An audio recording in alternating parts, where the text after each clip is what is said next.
하나님 말씀 야고보서 4장 13절부터 5장 6절까지 말씀입니다. 야고보서 4장 13절부터 5장 6절까지 말씀 우리 한 절씩 읽고 마지막 절은 함께 읽습니다. 들으라, 너희 중에 말하기를 오늘이나 내일이나 우리가 어떤 도시에 가서 거기서 1년을 머물며 장사하여 이익을 보리라 하는 자들아, 내일 일을 너희가 알지 못하는도다. 너희 생명이 무엇이냐? 너희는 잠깐 보이다가 없어지는 안개니라. 너희가 도리어 말하기를 주의 뜻이면 우리가 살기도 하고 이것이나 저것을 하리라 할 것이거늘 이제부터 너희가 허탄한 자랑을 하니 그러한 자랑은 다 악한 것이라. 그러므로 사람이 선을 행할 줄 알고도 행하지 아니하면 죄니라.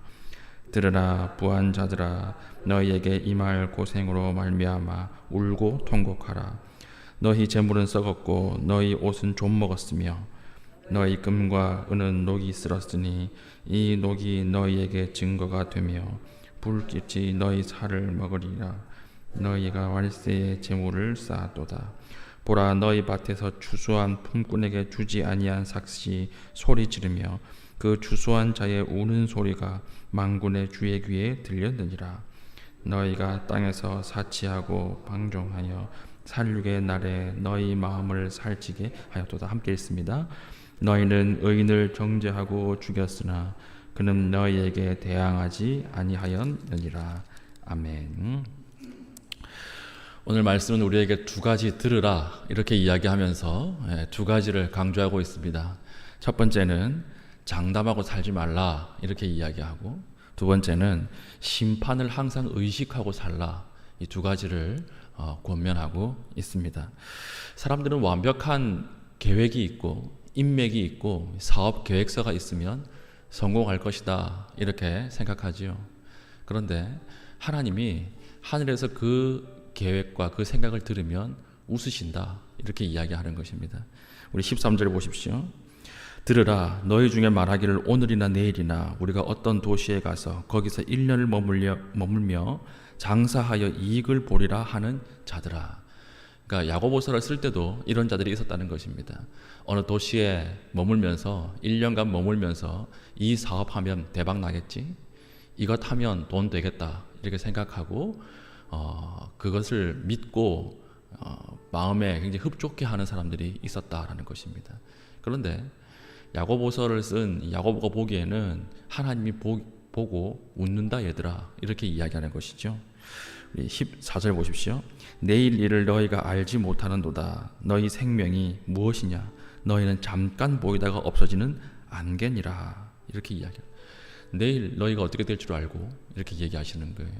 자, 1년 동안 저 도시 가서 이거 사업하면 완벽하겠다, 잘 먹고 잘 살겠다 이런 그 마음 위에 하나님이 너희는 잠깐 있다가 없어지는 안개야. 내일 너희가 어떻게 될 줄 알고 이렇게 얘기하는 것입니다. 누가복음에도 비슷한 이야기 나오지요. 어리석은 부자의 비유가 나옵니다. 이제 1년 농사가 잘 되어서 이제 먹고 쉬고 놀자 이렇게 이야기하니까 하나님 뭐라 그러세요? 너 오늘 죽는데 이렇게 이야기하는 거예요. 그러니까 우리가 하나님 앞에 살 때 장담하고 살지 말라는 것입니다. 자랑하면서 살지 말고 장담할 수 있는 것은 아무것도 없다 이렇게 이야기하는 것입니다. 16절 보십시오. 이제도 너희가 허탄한 자랑을 하니 그러한 자랑은 다 악한 것이라. 사실 그렇죠. 우리가 장담할 수 있는 것은 아무것도 없습니다. 확실한 것은 아무것도 없습니다. 우리는 오직 무엇만 할 수 있습니까? 하나님 앞에 묻고 기도하고 겸손하게 기다리는 것밖에 할 수 없다는 것입니다.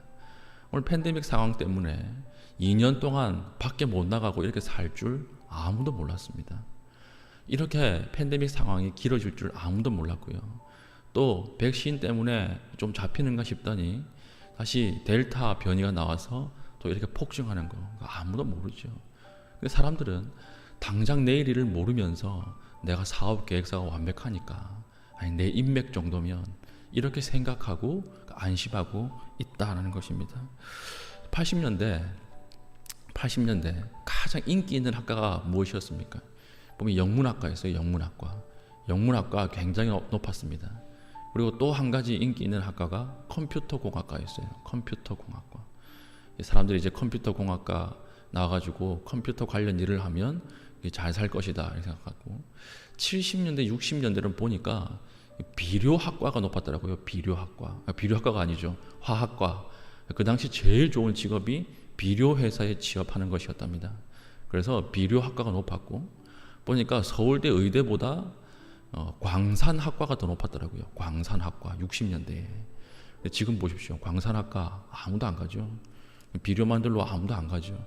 그러니까 당장 우리가 내일 일도 알지 못하고 10년, 20년 일, 50년 뒤의 일 모른다는 것입니다. 우리 4차 산업혁명이다 뭐다 해서 전문가들이 많이 나와서 책도 많이 내는데 아무도 몰라요. 어떤 일이 어떻게 벌어질지 모른다는 것입니다. 그럼 우리가 어떻게 살아야 됩니까? 15절 보십시오. 너희가 도리어 말하기를 주의 뜻이면 우리가 살기도 하고 이것이나 저것을 하리라 할 것이거늘. 무슨 말입니까? 주의 뜻이면 내가 내일 살아있겠지 이렇게 이야기하는 거예요. 주의 뜻이면 내가 이 일을 하겠지. 주의 뜻이면 내가 저 일을 하겠지. 내 주의 뜻인 것만 일을 하겠지. 이렇게 말하고 살라라고 하는 것입니다. 그러니까 장담하지 말라는 것이죠. 우리는 장담하는 것이 아니라 하나님 앞에 엎드리고 구하고 겸손함으로 주의 뜻을 물으면서 살아야 된다라고 하는 것입니다. 이 참 오늘날 중요한 교훈이 아닌가 싶습니다.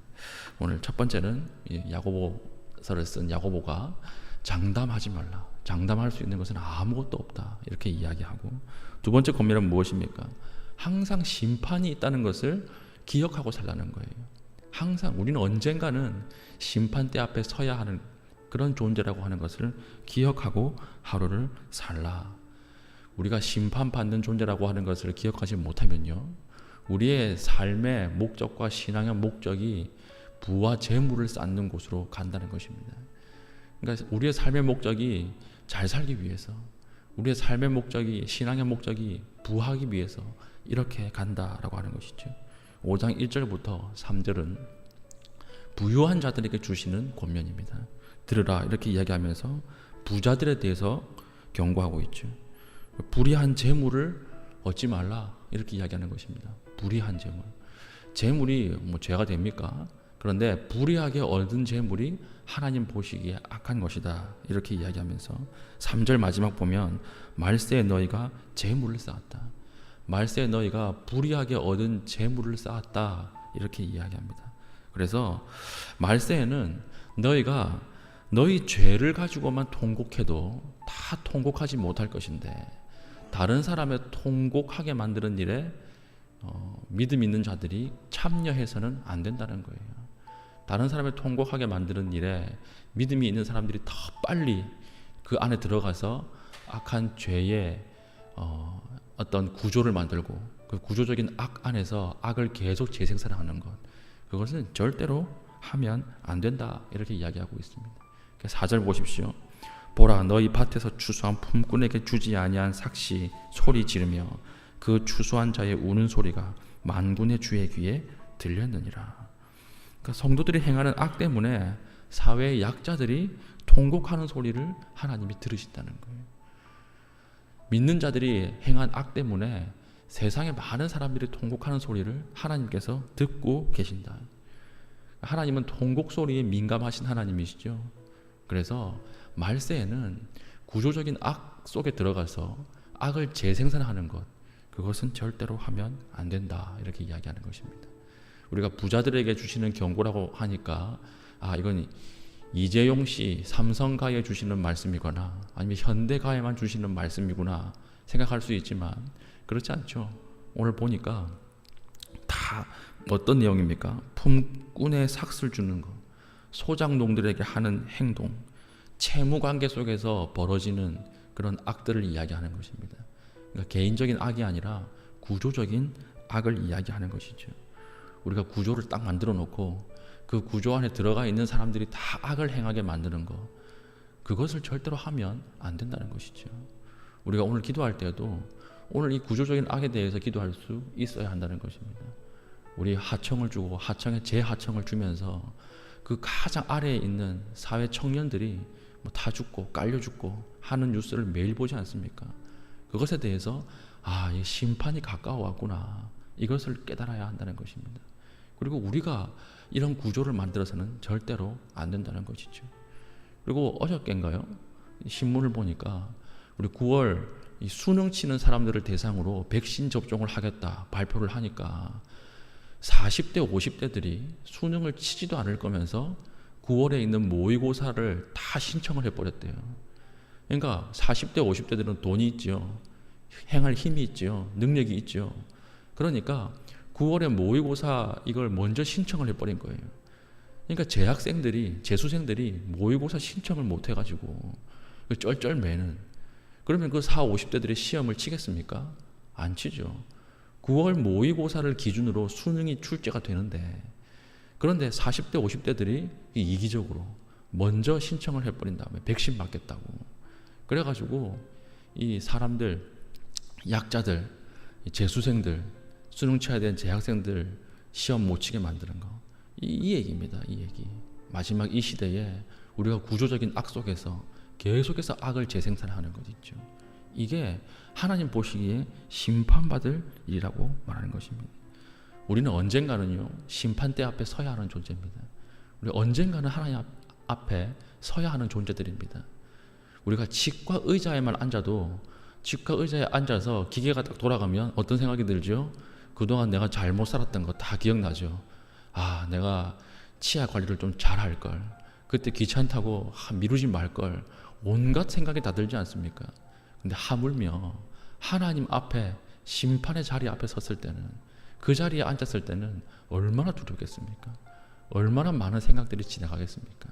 언젠가는 우리는 그 자리에 서야 한다라고 하는 것을 깨닫고 살아야 한다는 것입니다. 오늘 두 가지, 야고보가 두 가지를 권면했습니다. 말세를 살아갈 때, 우리가 행함으로 살아갈 때 어떻게 살아야 할 것인가. 첫 번째는 장담하면서 살지 말라. 너희가 장담할 수 있는 것은 아무것도 없다, 이렇게 권면하고, 두 번째는 무엇이죠? 두 번째는 심판이 있다는 것을 항상 기억하고 살라. 이 두 가지를 기억하고 말세에 하나님 앞에 말씀대로 아름답게 행동하면서 살라. 우리가 두 가지 말씀 붙잡고 하나님 앞에 깊이 기도할 수 있는 주의 백성 되시기를 축원합니다. 아멘. 이 시간 받은 말씀을 가지고 기도하시고 각자의 개인적인 기도 제목을 가지고 기도하신 이후에 자유롭게 돌아가시겠습니다.